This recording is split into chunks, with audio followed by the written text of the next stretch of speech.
পটল তো অবশ্যই একটা ভেজ আইটেম, কিন্তু এটাকেও আমরা বাঙালিরা কীভাবে নন ভেজ করে খাই দেখো।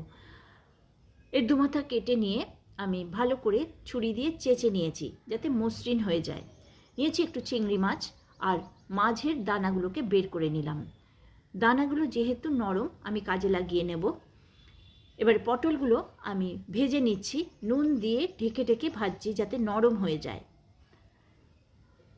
এইভাবে পটলগুলো ভেজে নিচ্ছি একদিকে, একদিকে মিক্সিং জারে পটলের দানা, নারকেল আর একটা কাঁচা লঙ্কা নুন দিয়ে পেস্ট করে নিচ্ছি। তার মধ্যে দিলাম সর্ষে পোস্ত গুঁড়ো ঘরে তৈরি, সেটাও আমি পেস্ট করে নিলাম। পটলগুলো ভাজা হয়ে গেছে, এবার তুলে নিচ্ছি। সামান্য তেলে চিংড়ি মাছগুলো দিয়ে দিলাম। চিংড়ি মাছগুলো একটু ছোট করে নিয়েছি কেটে। তার মধ্যে দিলাম কুচনো পেঁয়াজ আর এই পেস্টটা, পটলের দানা, নারকেল, সর্ষে পোস্ত দিয়ে দিলাম। একটু কাঁচা তেল, নুন দিয়ে ঢেকে দিলাম। একদম ভাপানোর মতন ফ্লেভারটা আসবে।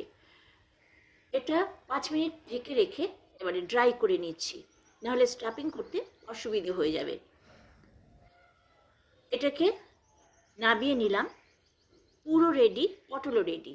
এবারে আমি পুরটাকে ভেতরে এইভাবে ভরে নিচ্ছি।